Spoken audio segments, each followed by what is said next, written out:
Welcome to the House of Ham. I'm Bob WV7W, and today I've got a couple special guests with me, and we're going to invite them in just a second, so stay tuned.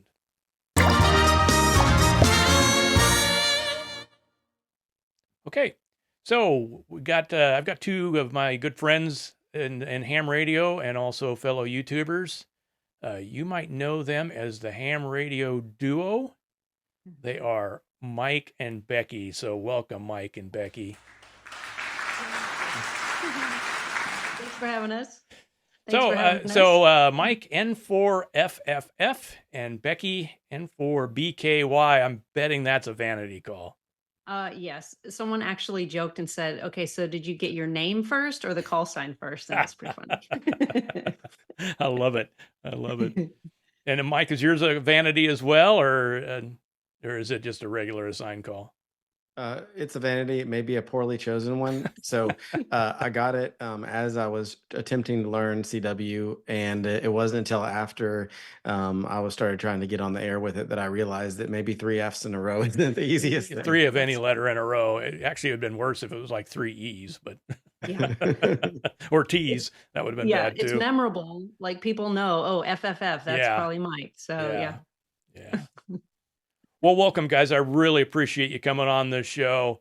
So, Mike and Becky, like I said, they have their own YouTube channel, the Ham Radio Duo, and you guys have done really well. You've only been doing, how long have you been doing the channel for now? About a year, or even that long? Less than, maybe like May or June. I think we started posting. Yeah. Man, you guys are doing great. You know, and I really enjoy the content that you guys do, a lot of portable stuff, and we'll get into some of that in just a little bit here. But I'm going to start with kind of my usual stuff, and we're going to do these, since I got two of you here, we're going to do them, I'll start with, we'll do ladies first. So Becky, how long have you been a ham? I have been a ham since March of last year. Holy cow. I actually started, I wasn't going to be a ham. He showed me, he got Morse code one day and he's like, "Hey, whoa, I'm remembering this." And I was like, "Oh, that looks neat." And so I started learning code first.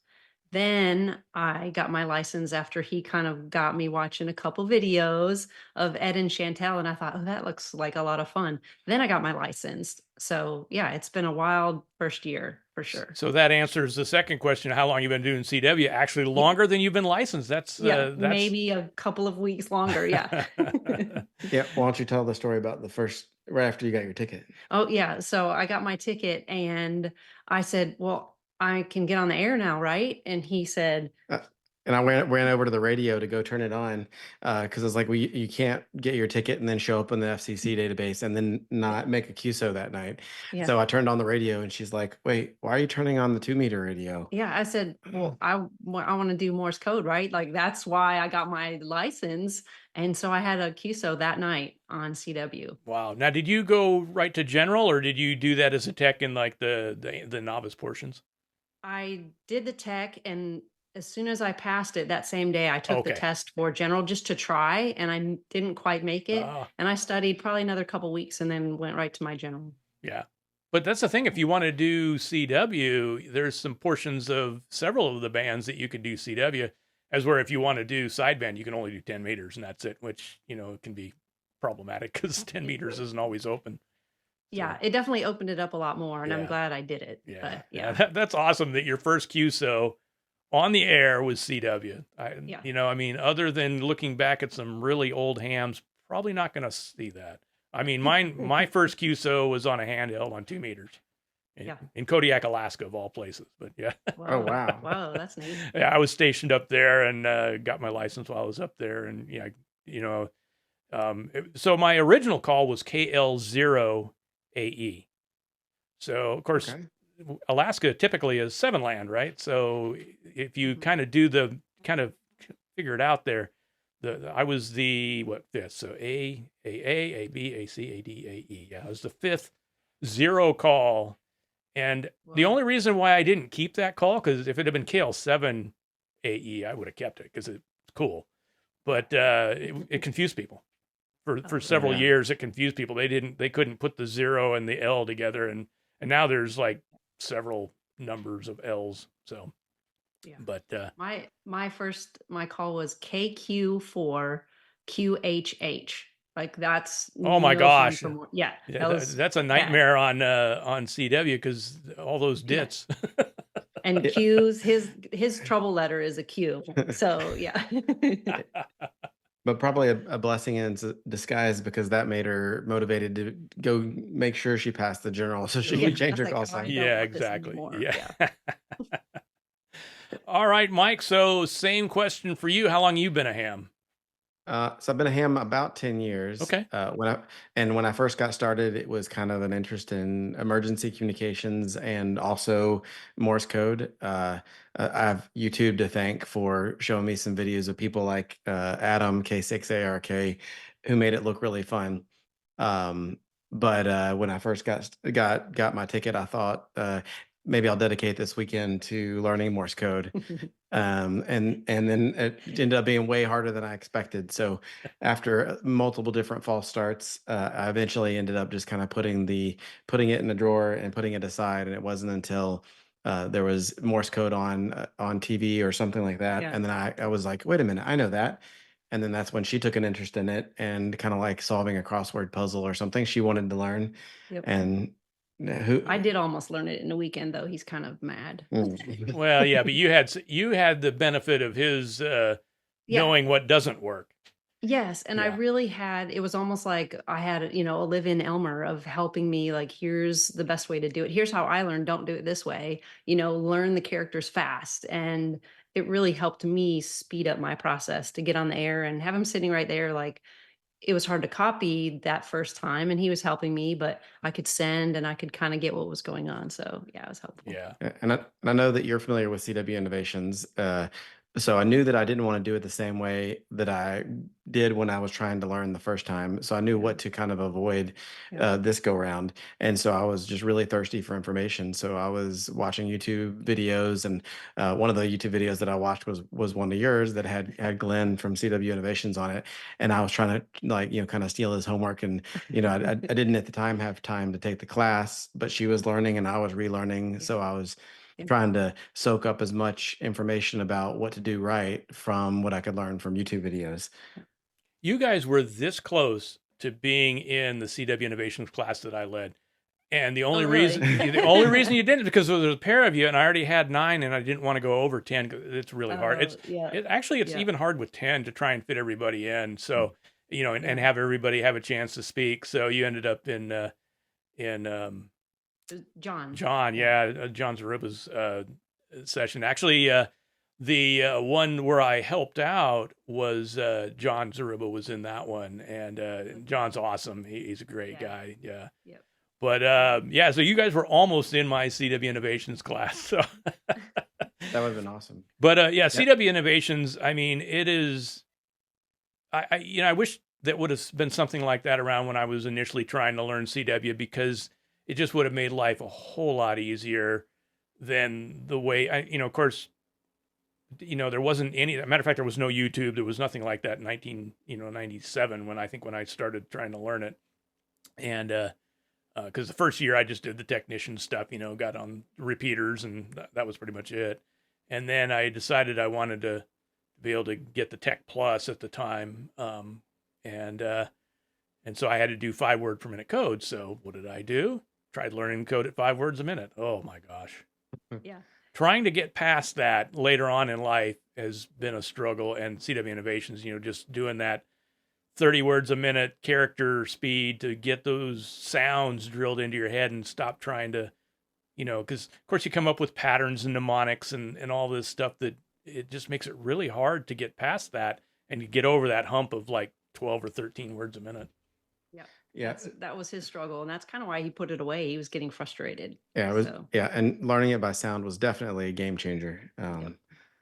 Yeah, and so that's part of the reason why we are so vocal about wanting to let people know that that's so much better of a way to learn, because like I had all the characters 100% memorized, just not by sound. And it wasn't until I started actually trying to really decode stuff. And I'm like, I know all the stuff. It's just my brain can't work fast enough to Yep. be able to decode it. And it's just, and then now just contrasting back then when it was hard and frustrating to it generally being like fun and a pleasure and being able to Yeah. start to head copy and stuff, it's night and day difference. Yeah, Yeah. absolutely. You know, and I wouldn't say that I've completely got past it, but I'm a lot further along. And had I never done it I don't want to say the wrong way, but the old school way, you know, if I had never done it that way, I probably wouldn't have struggled as much as I did. But you know, trying to unlearn something is way harder than trying to learn something. So Becky, doing it the way you did it right out of the gate, Yeah. you don't have that struggle, and that's great. And the more people we can get the word out to,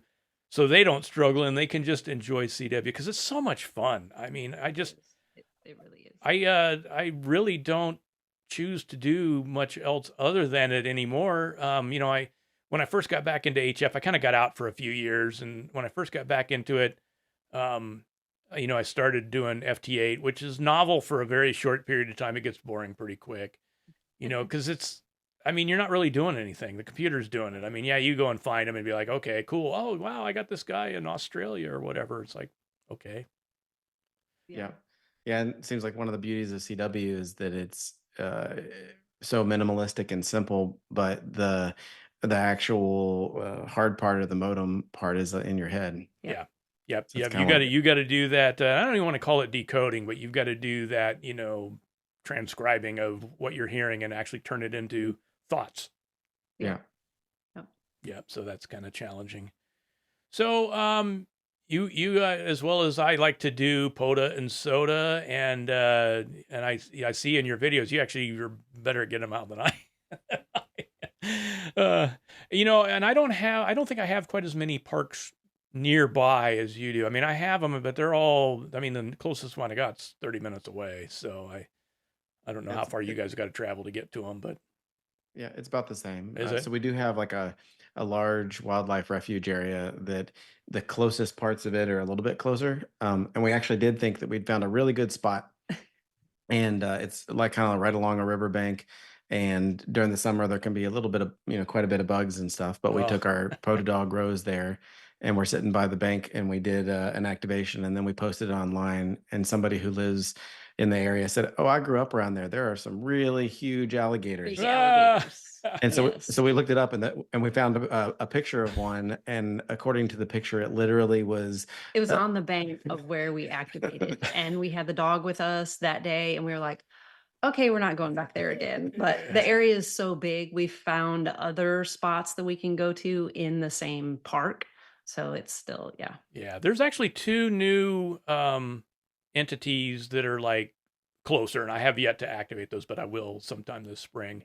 That are like within 15 minutes. So, yeah, the closest one is Sacagawea, and actually my last POTA video where I did the wildlife reserve on McNary.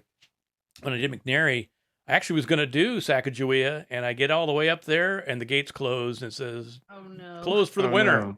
And it was like another couple weeks. It's open now, but Okay. actually, I got to get out there because I've got to do a review on a antenna tuner, and I figure I'll take my my chameleon impasse light out there with that, and get the 891 out and do a little POTA. But I just got to find time to get out there. The weather's actually been pretty nice. It's still comfortable. It hasn't gotten to blistering hot yet. It does tend to do Same. that here.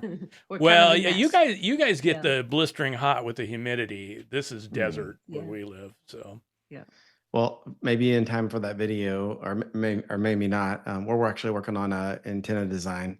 I might be able to send you a prototype of it. Oh, But it's I would love to check out something you guys are putting together. You know, and I love home brewing stuff, and so trying something that somebody's throwing together would be awesome. Yeah, well, like I said, that one I got to be able to do the tuner, so I'll probably just do.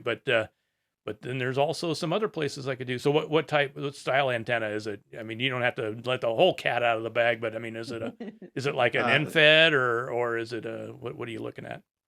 do you have it? Yeah. So it's actually a ultra portable tiny whip antenna. Oh, okay. Yeah. So uh, we use a shark ham stick on our truck, and I knew that if I ever drove into the garage, the ham stick probably wouldn't survive.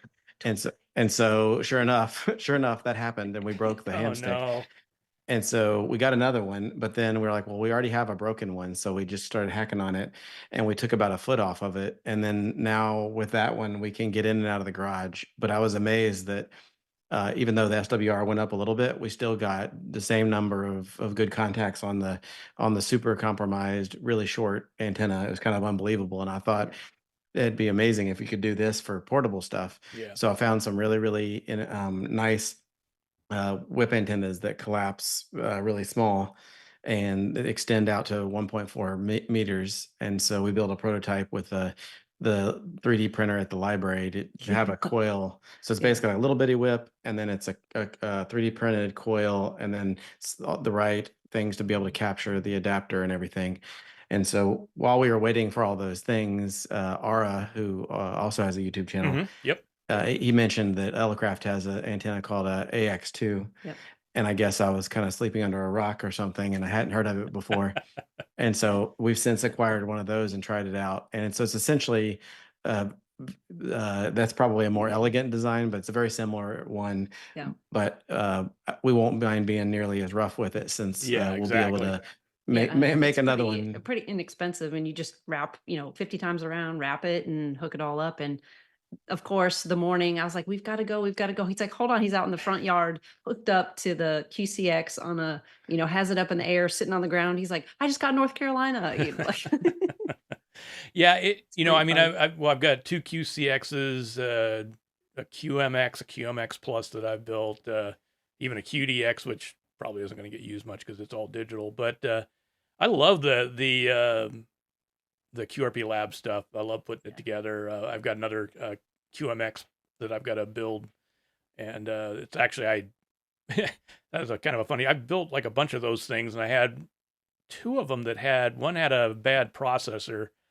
And so Hans sent me a new board, and that's the one I got to put together. And then I had one that I put together for a friend that it's one of the audio digital audio converters had gone bad, and so I actually did the surface mount replacement. That was interesting.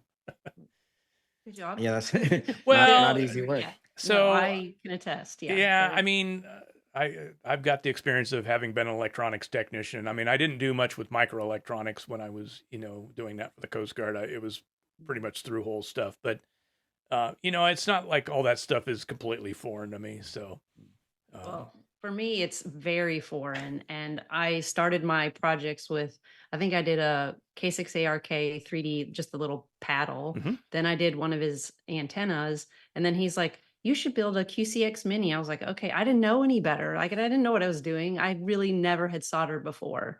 And I built one and got it on the air. The experience of it was really the fun part. The Yeah. fact that it actually worked and got on the air, that was like Bonus. bonus. Yeah. well, yeah, and the QCXs are the easier ones to to put together. The QMXs, everything's a lot tighter in there because you got 5 bands instead of one, Yeah. so Yeah. a lot more toroids. And I don't know why people are afraid of toroids. I really don't. They're not hard. They're time consuming. You got to pay attention to your count, but they're not hard. But the thing on that one is squeezing those things in there and then still keeping the turn so that they're somewhat evenly spaced is challenging. Yep. Yep. On And the it on the starts QMX you- Plus, it's not nearly as hard. Yeah, on the QCX, it starts you with doing that toroid first, Yeah. and you're like, okay, if you can make it through that and get that on the board, Yeah, then that you're transformer, good. right? Yeah, Yeah, yeah. Yeah, but I definitely appreciate that QRP Labs is doing what they're doing. I think they're probably the champions of making it so that you can have these low power QRP radios for a good price, and being able to build them yourself Yeah. kind of eliminates a lot of the struggle. Yeah. Yeah, actually the last kit I put together was a Pixie 40. Yeah, and it's a CW only, and it's not a great radio. It does work though. I mean, I got it on the air. It I haven't made a works. QSO Yeah. with it, but yeah, it does work. It's Mhm. about Nice. 0.4 of a watt, so 400 milliwatts. Whoa. But yeah, Yeah, I've got one of those that I ordered, I think, from Amazon. yeah, it's like 15 and bucks. It's fun. It's fun. Yep. Actually, the hardest part of it is getting all the components figured out. Which ones are which. I cheated, even though I know the color codes and I know the mnemonic, bad boys rape our young girls, but Violet gives willingly, to figure out what the colors are supposed to be that I learned when I was in ET school. But I cheated and used my multimeter because I'm lazy. But then for the capacitors, I'm getting out my magnifiers so I could read the little numbers on them. Yep. But nowadays you could just snap a picture, send it to Chat GPT, and have it. Well, yeah, if you can get it to where it's big enough, the numbers are big enough, it can read it. But yeah. You mean the resistors and inductors? Yeah. So, along with the CW subject here, Mike, you put together a couple pretty cool web applications. Let's talk about some of them for a minute. So let's talk about the first one, which is called QSO Finder. And so talk about that for a minute, and let's. Sure. So our overall mission is we want as many people as possible to discover Morse code and have as much fun as we're having. And like you mentioned with the POTA and SOTA and the outdoor stuff, it can be a ton of fun and get you outside doing things that you otherwise wouldn't do. And all the studying and learning of Morse code and all that kind of stuff is part of the fun, but what it really boils down to is being able to get on the air and actually meet new friends and do things. And so we built a tool called QSO Finder, and the purpose of the tool is to make it so that it's easy to find people that are discover people that are looking for a QSO, and then also give you a little bit of information about what to expect. So hopefully you can see my screen. Yep. I'm just going to give a little preview of it because sometimes a picture is worth 1,000 words. And so first off, right now there's nobody on it, and that is an excuse to mention there are actually a lot of people that have started using this. And so if you don't see anybody on it, that doesn't mean that people don't use it. They come and go, and there's more people watching and looking and waiting to see whether or not somebody posts than you would think. And so basically, when you sit down at your radio, if there's actually people on there, you can look and see who's available. But otherwise, you can click this button, and then you can enter in information about yourself before you call CQ. So you would just enter all this information. And the valuable part is being able to declare what it is you're looking for. So let's say that you're brand new, you might want to only click the quick exchange. So that way you don't end up with the other person expecting that you know more than you do. Which, by the way, any of us that can have full conversations are super happy to have quick exchanges. Right. So if you're thinking, well, I'm not ready yet, don't worry about it. Like, we'd rather have new people to talk to and you be able to enjoy your journey than not. And then also, like, perhaps you're just looking for an SKCC exchange. You're on a straight key and you're looking for somebody else who's part of SKCC. And then one of my favorites, being able to check RagChew. And so basically by doing that, when you post yourself to the page, it's kind of like we talk about, it's kind of like the SKC page and POTA kind of combined together. Yep. So when you go to the site, you're going to see these cards that are up there of other operators that are literally on the air right then calling CQ looking for that type of conversation. Yeah, when I first saw it, obviously you use the POTA as a kind of a boilerplate for it because it looks very much like the POTA page. So any of you out there, and I would challenge any of you that are watching that just lurk on here and don't put your call sign on there is that you're available. Yeah.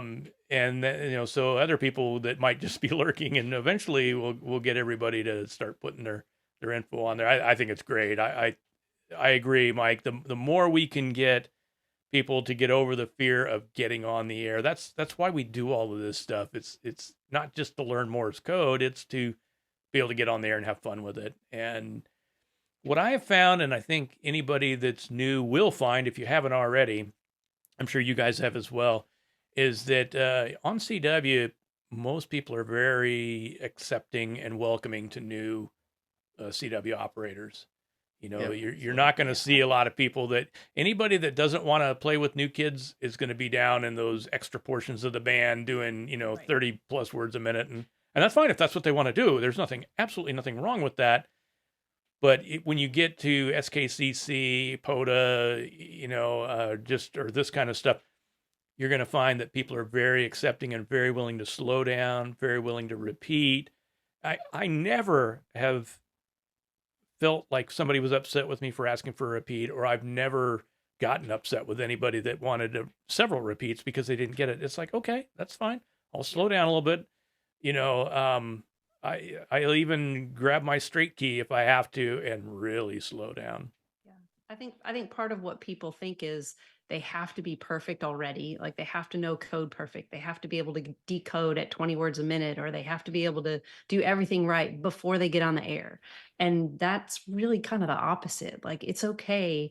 Nobody's out there judging you. Nobody really, they want you to get on the air. And like someone popped up on there and they put in the comments. So this is another thing on QSO Finder. You can put in the comments. You can be like, I'm brand new, please QRS, meaning slow down. And I saw that pop up one time. I tuned into the frequency, brand new. I was his first contact ever. And, it took a minute and we took our time, we exchanged. I knew he was new, so I slowed down. I sent my call sign several times and we had a contact. He was super excited. And then Mike got him the next day and he vowed he was going to get on the air every day. And I was like, that is perfect. That's how you learn. Yeah, absolutely. Yeah, no, it's a great community, and with regards to ham radio, it's a fairly small community, although it's growing larger now than it has in a long time. It's kind of a resurgence in Morse code and CW, because people don't have to do it; they're not required to do it. So it's not like, well, I'll learn it and then I'm going to sideband. Yeah. People come to it because they want to. Yeah, we've heard that story a bunch, and Yeah. both people who learned it 5 words per minute a long time ago and couldn't wait to never use it again, and then just rediscovered it later on, or people who didn't think very highly of it when it was a requirement, and now that it's not. Oh, we have a cat that might. Our cat's gonna our Well, animals yeah, make cameos Well, all of the course, time. yeah, that's part of the routine. Well, Mike, Yeah, I think the CW QSO Finder is great, and I'm really hoping that it starts to get a large following, so that when you get on there, it's like POTA, you can never get on there and not see stuff. But it takes time for people to see it and start using it, and so that's part of this, getting the word out and getting people to use it, and it's all about getting more hams using CW on the air. So I appreciate that. I think that's great. Yeah, and even if you just spot check it and you don't see anybody on there, there are times a day where there's a good number of people all on at the same time. So there may be a point in time when it's busy enough there's somebody on there all the time. But just because you don't see anybody actively posting on there doesn't mean that there's not people that are right next to the radio that have it open and are waiting for somebody to post. Well, and that little thing right there says there's 30 people watching. Yeah, exactly. Yep. And So 30 people, so 30 people are looking at that page, just waiting for. So I have a hunch if you were to put your call sign out there, they'd be like, "Hey, Mike, where are you?" We never have trouble. We put our call sign up, and that's why I didn't hit submit. Yeah, because I know that there will be people that are going to go tune their radio and try to listen in. So but it has been a ton of fun just testing it ourselves and having people jump on, and they say that that's how they found us, as well as we've gotten lots of success stories from people that said that it's just working out really great for them. Yeah. That's great. So I think you just have to try it, post your card, see what happens. And then I think the quick success that you'll have in getting a QSO right away, if you want a quick QSO, you post yourself and you get a quick one. So it's nice. Yeah. And when, you mentioned the SKCC SCED page, which is great, and I use it quite a bit, but, just because people are on there, they might put on, it's not as easy to use. I mean, you got to kind of know what you're looking for. And even then, you don't know if somebody's really there. Like I said, this is closer to POTA, where if somebody puts it out there, they're actively out there doing an activation. And if you see a card here and you're not quite ready to get on the air, you tune into that frequency and you can listen to that QSO in progress and practice decoding, or just kind of know what it sounds like. Yep. True story. I finished a QSO within the last week, And when I got done, I did my dits. And then at the same time as the other guy was doing his dits, somebody else did it on top of him. Yep. And then two other people did it that had Yeah. been Listening. to. Yeah, Yeah. I have the same thing on SKCC where somebody will call me and like you said, right up on that dit, somebody else is chiming in there. So, yep. Yeah, very cool. He's like, whoa, someone else was listening. It's kind of fun. Yeah, it is. Yeah, it is. All right. Well, we've gone over that one. Do you want to go over any of the others there, Mike? Because you've got several others. Yeah. Yeah, I would. Yeah, and just generically, I would say if anybody has any ideas and you want to send them our way, then feel free to. And you can get to all of our tools. We have a website, You do. hamradioduo.com. And the link to the website as well as to all the tools you're going to see here will be in the description if you don't want to have to try and find them. But we'll have a link to their webpage and to the.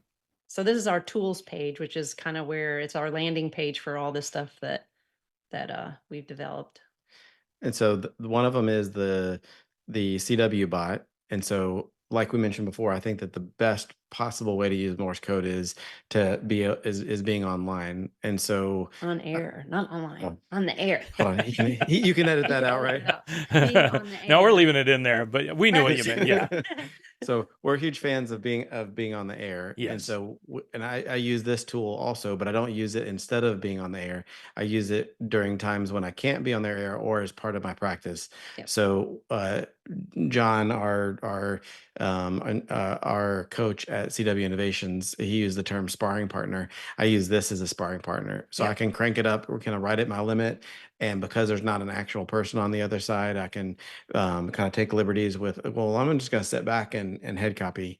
And a lot of times for me, just that relaxation makes it so that I can relax, and I'm more likely to be able to kind of push the edges of where I'm at. Of going faster. Yeah. Like if you're not ready to get on the air yet at, maybe 20, but you're close, you can practice with the CW bot. And the cool part about it is it kind of has an AI background. And so the person you're talking to, you can make mistakes, or you can have a kind of formal QSO with it and it'll be formal back, or you can just have a conversation and it's very intuitive. Yeah, and if you misspell stuff or you mess up and repeat a word and all that kind of stuff, it's not like it's hard programmed in. It's just sending the message, and it can do a really good job of guessing what you meant. Yeah. Yeah, So- that's pretty amazing, because not that many years ago, any of the online tools there was no, of course there was no Chat GPT or any of the AI stuff we have now. So things had to be very exact or it just wouldn't work. It just would. Right. Yeah. And so it's pretty cool. Yeah, you guys recently did a video on not only your tools, but and we'll get into a couple of those. This was one of them, but also a couple others. That two of them have become things that have cost me a lot of time. That one in particular.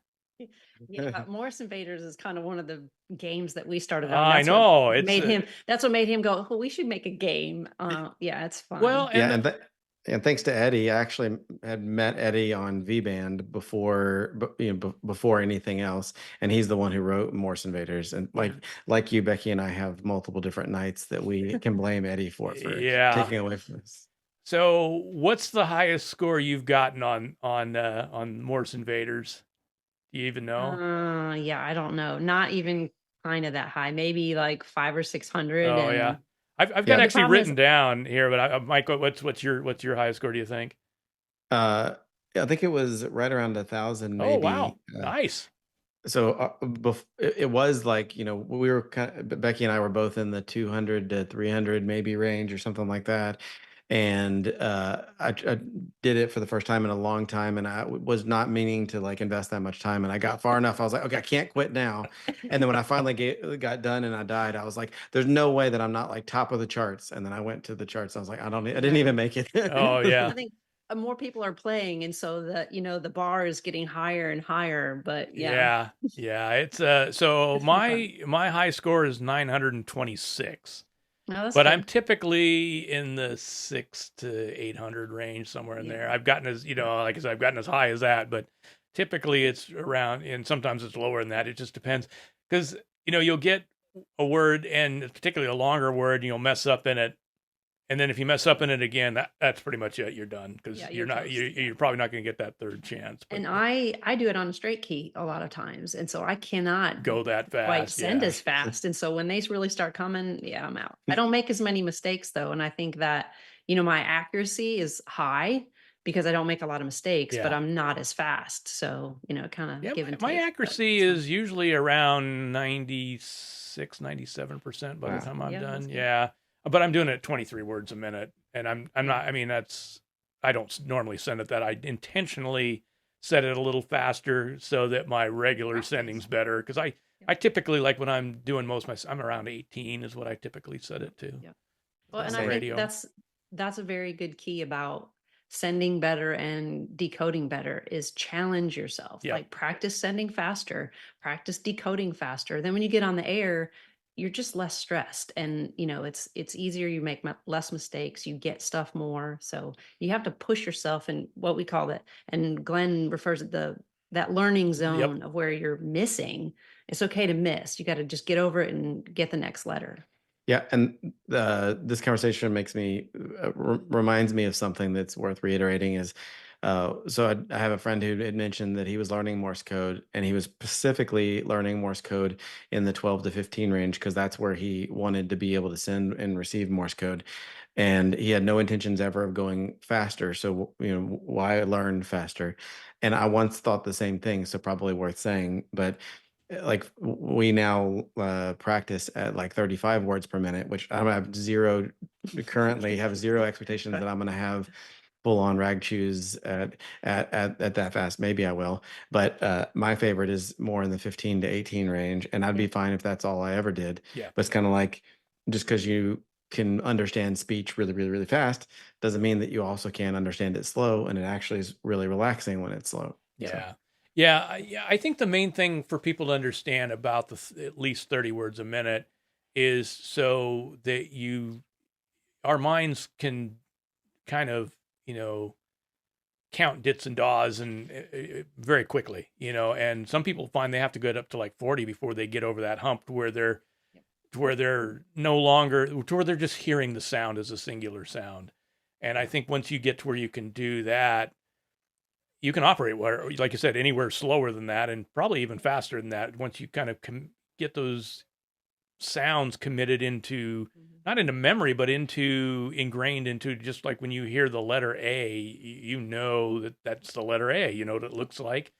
You know, and same thing when you hear a da, if you just hear it and think A and not think, okay, dit and da makes A. Yeah. yeah, it's kind of like if when you're reading, most people just kind of scan the page and they don't even know how the ideas are just kind of popping in their head. Yeah. But if you were literally thinking about every letter and assembling them and sounding them out, it would take forever to read. But Yep. same kind of thing as using that instantaneous part of your brain. Right. Yeah. Yeah. Yeah, So yeah, it's amazing. The other one that I've spent a lot of time with is I'm gonna draw a blank on the name of it. It's the one where you can practice POTA and SST and all that. Oh yeah, yeah, Morse, Morse. Morse Walker. Morse Walker, yes, that's another Yeah. one that eats up plenty of my time as well. And so it's of course started with just POTA because I do a lot of POTA, and I have never done an SST. I need to, I just haven't. But the thing with the SST where I find that valuable is having to to copy the name as well as the state, and Yeah. is where really all you for POTI, you just got to copy the call sign and the state for this, and really even for true POTI you don't even need, you don't even need the state, although I always copy it. Yeah, and like in that domain, I would say that this is really really good for call sign practice. Yeah. And if I could go back in time and talk to myself about learning Morse code, uh, call signs are their own special thing. So even when you're talking to somebody, you and I can have a conversation, and then I can ask you like, hey, just like, can you summarize what we talked about? And it would be pretty easy to do that. But if I just said like three call signs and said, okay, give me one of the call signs, that would probably be hard. And so, like, no doubt that it's hard in Morse code to be able to pull out a call sign or Yep. hear a call sign. It's a special skill. And so I would definitely encourage anybody who's getting started to focus on learning the letters and doing things like that, but just treat call signs as a special thing. Don't get hung up because you have to write down a call sign and you can't memorize the whole thing. I still can't do that. Yeah, I mean, there really aren't many people that go do a POTA activation Morse code and don't write down you write them down. There's so many things happening. You write down the call signs. Now, if you're going to have a rag chew, you probably still write down the call sign. You might write down call sign, name, all those key things, but then you have a conversation that you don't write down. Yeah. So I think people are worried, oh, but I can't get call signs yet. I have to write it down. Probably a good idea to write it down, So Well, yeah, don't let that be a hang up. So one thing I really want to talk, we talked a few minutes ago about head copy and, getting over the fear of doing that head copy. And so one of the kind of key tenets of CW Innovations classes is the concept of code buddies. And so, you talked when you were showing your, your CW bot there of being able to, just head copy without the fear of, missing something and feeling like an idiot. Code Buddy is essentially the on-air version of that. Somebody you've gotten to know and are comfortable with, and who cares if if you mess up, and then just both of you kind of agree that, hey, let's try head copy today, and whether one does it and one doesn't matter, but just getting over that fear and copying as much of it as you can, and you're gonna miss stuff. And who cares? Yeah. I mean, nothing's going to happen. Your radio's not going to stop working. The FCC is blow not going to up, come yeah. after. Yeah, the FCC is not going to come after you and fine you because you didn't copy everything. Nobody cares. Yeah. Even in a regular rag chew with somebody you don't know, if you don't copy everything, they're not going to back you and give you a test. Where was I born? Nobody cares. Yep. And you can always just ask, just ask for a repeat, and nobody ever minds. In fact, on the rare occasion when somebody asks me to repeat something, I think that's great. They actually were paying attention. They caught it. Yeah, they paid attention, and they caught some of the stuff or all of the stuff except for something or most of the stuff. Either way, it's better than when I'm not sure if I'm just sending out into the ether. Yeah, exactly. So let's see what else we've gone over. QSO Finder and let's talk about the other game, the Morse Code Battleship. I have tried it. I haven't played with this one as much because it requires too much brain power. Not the CW side of it. It's all the rest of it, but it's still pretty cool. Yeah, and we did have it go over this in one of the videos in more detail than you probably want us to cover now. But if you just click that, it'll play an intro that kind of exactly gives you a tutorial about how it works and everything. But essentially, it's kind of like the classic Battleship game where you're kind of picking squares trying to guess where the bad guy is, and it's an excuse to be able to type in words. And so you use the words to be able to pick where you're going to shoot from and where you're going to shoot to. Yeah. Right. So if he'll start it. Is it hooked up? I got my straight key right here. Yeah. So if I want to say one of the green dots is coral, so I'm going to send from coral. Yeah, we're not hearing your audio, but that's fine. Oh, yeah. It's not. Don't worry about it. Don't worry about it. Okay. But yeah, because you didn't share the audio when you shared your screen. But okay, gotcha. But no worries. So and then you would and then the next thing is once you send that, then you got to send you pick your weapon. Weapon. So it's missile, which is just one square, right? That's all it does. Yeah. Yeah. Missile's one square, and scatter does like 2 or 3, and then a blast does a whole box. Yeah, and you're limited on the blast and the right. and the scatter of how many of those you can do, right? Right. Yeah, and if it seems complicated, as soon as you do a couple of rounds, then I think you'll probably get a taste of it. But in terms of excuses to practice, you are typing in words with each one of the commands. Keying in. Yes. Keying in. Typing with one of these. Yeah. So you're keying in those, and then also there's this Morse hint, and that will basically give you a clue by telling you where the bad guy is in Morse code. So if you're doing copy practice, you can, and it's a good way to be able to kind of practice without realizing you're practicing. And it's stressful because then all of a sudden you hear this wah, wah, and they're about to attack you. So you're trying to put in code in or listen, decode, and there's this noise going on because they're about to shoot at you. So it adds the little level of stress. Yeah, no, it is cool, and I have played with it. Like I said, I haven't given it as much attention as the Morse Invaders because that one's kind of mindless. You just Yeah. and the thing I think I get out of Morse Invaders is just I mean, it's obviously helping your sending, but I think in the end it's helping your receiving as well because you're you're not having to think. You're not having to think about the characters. You're just once you get to where you're just forming those adds that reinforcement, so one of the thing that how I found Glenn is he'd put a video up that he's like, that video's still up on the internet. He'd put a video up on YouTube about hearsay and send. Yeah. And that's what got me to reach out and do the CW Innovations, because it was genius. Because the whole teaching thing, it's like show somebody, describe it, and then have them demonstrate it. That's what you're doing. Is you're hearing it, you're saying it, and then so it's three different ways you're making that synapse connection. And so I think that's really valuable. So okay, so we've gone over the battleship, the QSO finder, and the CW bot. I think the last thing is the one you guys did a video on just recently, was the PC fist check analog. Yeah, this was because of me. And what happened was, well, it's actually because of Forrest to start with. So he's the bug guy. And, I kind of like, well, maybe, I don't know, it might be fun to learn. And he jumped all over that. So he and Adam, his buddy AI4UH, I think that's right. They helped me find a bug, and I got a beautiful, it's sitting right here. It's a I'm beautiful. not allowed to touch it, am I? Just touch the bottom. Only the bottom you can touch it.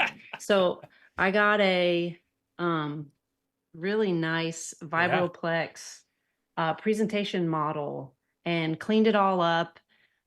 But the problem was, we are Mac users, and I need to know how fast it actually sends, because you can't just dial it in to say, oh, I want to send at 20 or 18 or 15. It's based on that pendulum weight. And so I wanted to kind of know I wanted to slow it down and know how fast it was, because he's not a bug guy, because it's sometimes hard to copy if the dits are really fast and the DAWs are long. And for clarity's sake, I'm not anti-bug. I'm just not personally interested in.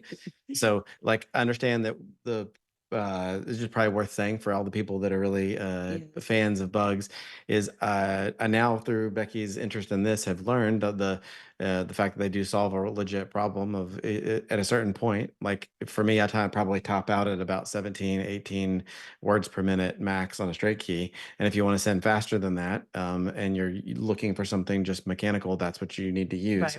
But now that they have keys built into the radios, and every radio that we have has one, my preference is the pedal. But that's just a personal preference. Not so she says, not a bug guy, not like a anti-bug guy. He's not. But yeah, it's but just wait, Mike. At some point, you might get bit by the bug.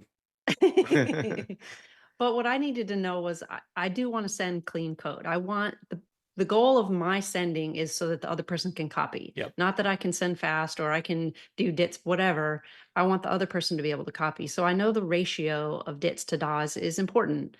And on a bug, I wanted to know how fast I was or was I even close to it? And we didn't have the right tool. So I was like, hey, we need a web-based tool so that I can check the bug.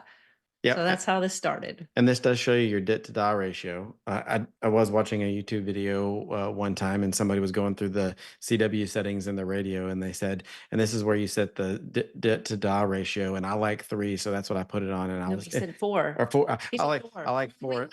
Wait, time out. No, you're not allowed to do that. No, that's like Morse code is a thing. And so it does tell you your DIT to DAW ratio, just so you can see how close you are to that. And then it also graphically shows you kind of your variance. And like, I have a tendency to have some long DAWs, and so it shows me how long they are. So personally, I think that I get a lot more benefit from training from listening to pure generated Morse code, so that my head just knows what it's supposed to sound like. Mm-hmm. But it also is kind of neat to get to visually see it, to kind of see where I'm at. Yeah. So, I mean, I've got PC Fist check on because I do have a PC that I do for some of my CNC stuff. Also, I got a flight simulator on it.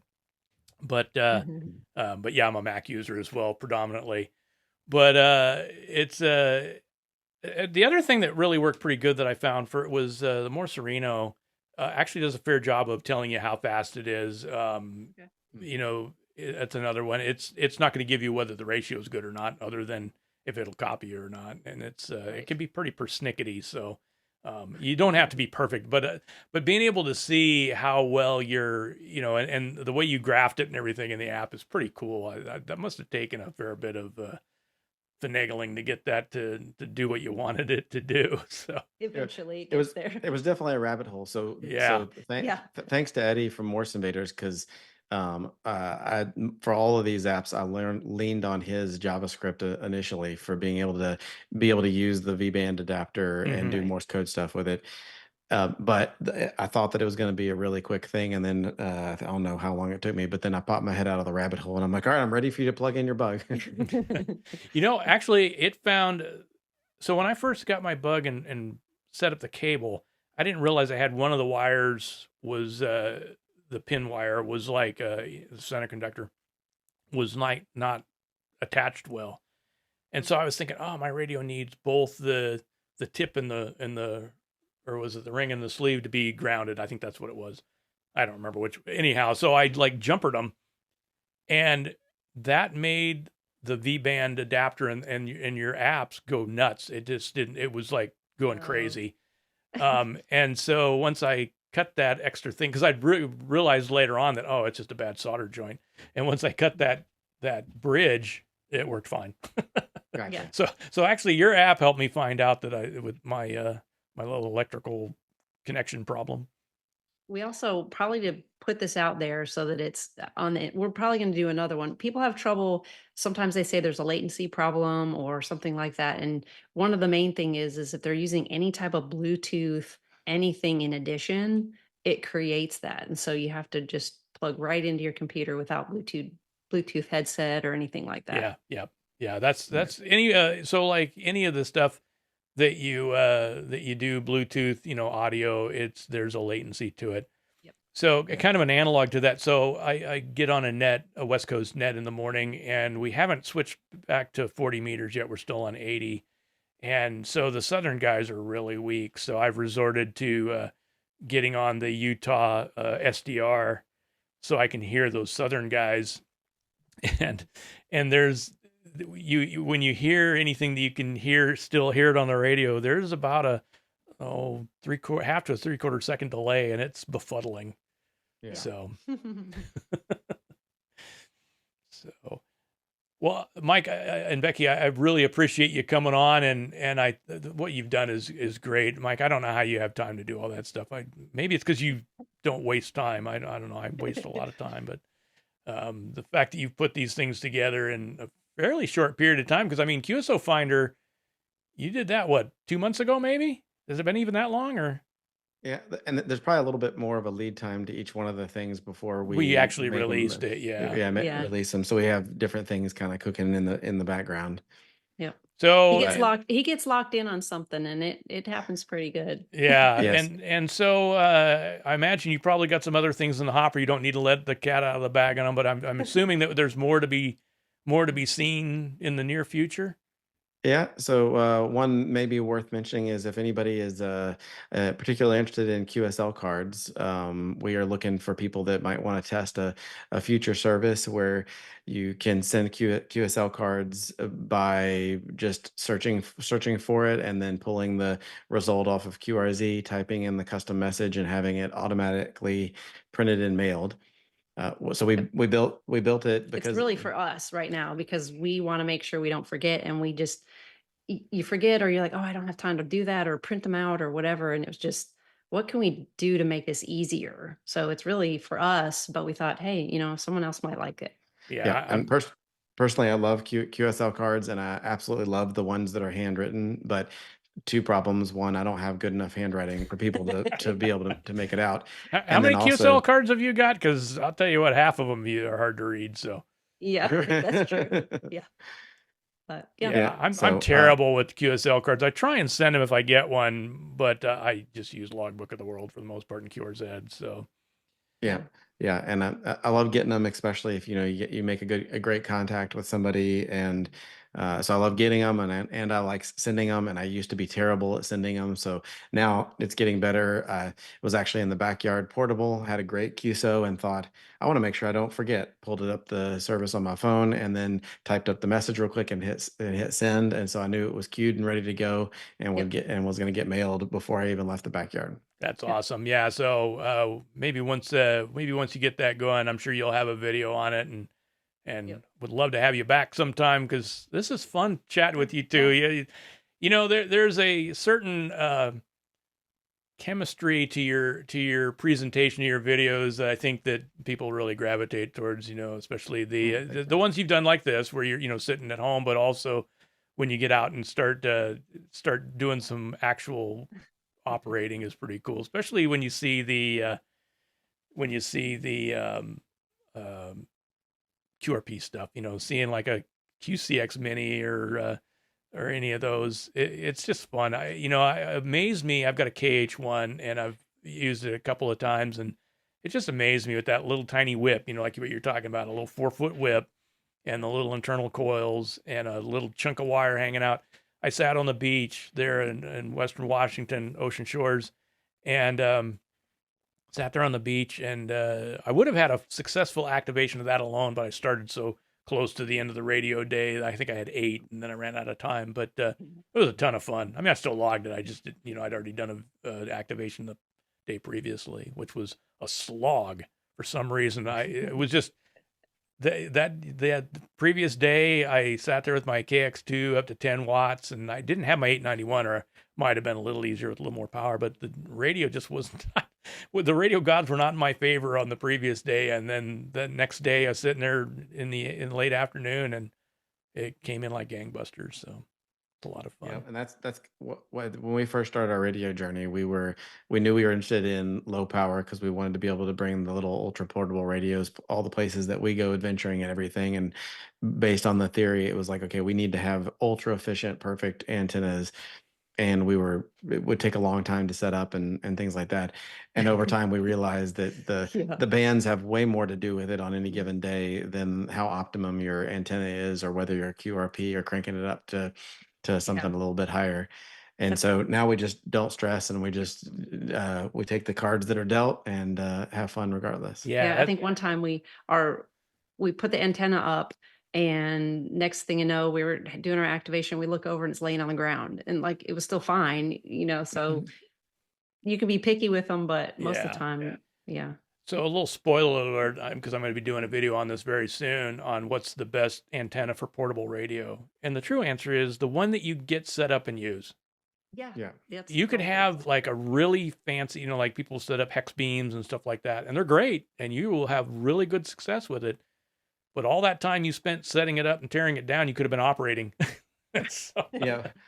My favorite antenna so far, by far, for portable operating for ease of use and quick setup and tear down and everything, is the Chelegans, because it's got the marks on it. I just recently did one on the JPC 12, which is a similar kind of antenna, although it's got a loading coil, and it's a shorter whip. The Chelegans is a 17-foot whip. But that's only because you don't have our antenna yet. Yeah, it's because I don't have yours. Yeah. I'm just kidding. Actually, it's probably unlikely to be your favorite but I'll show you our favorite. There. Yeah. So this is currently our favorite. I've got a couple of those. I've got one that's a end-fed, and I got one that's a random wire. Yep. Yeah. And so because there's no coax that's involved, this whole thing is like 46 grams. Including the little cable tie for it. And so we always have this with us. So to your point, the best one's the one that you have. We always have that one. We'll regularly bring another one to be able to play with, but we always have that one. Yeah. So one of the first, matter of fact, I think the very first SOTA activation I did up here on Candy Mountain, which is literally like 3 miles from my house as a crow flies, and maybe not even that far. Took my AKA 6 ARK, 49-to-1 end-fed half wave, my Soda Beam's Carbon 6 mast and set up on there and did great. And actually, not only did it work great, but with the KX2 and the built-in antenna tuner, it does 17 actually pretty good too. 17 meters. Nice. So Very cool. Yep. So, well, folks, I really appreciate you coming on the show. It's a lot of fun talking with you and talking about CW and ham radio and portable. Probably have you on again sometime in the future because this was just too much fun. Yeah.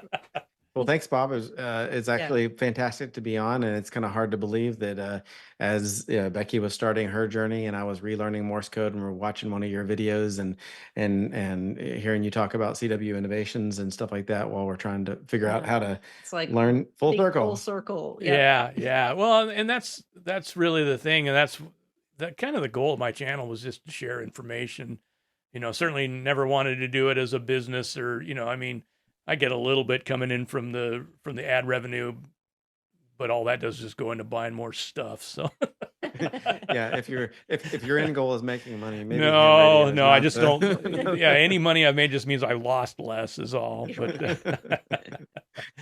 all right, no, well, it's been fun. Mike and Becky, it's been great having you on. Thanks for everybody for sticking around with us, and until next time, this is WV7W73. 73.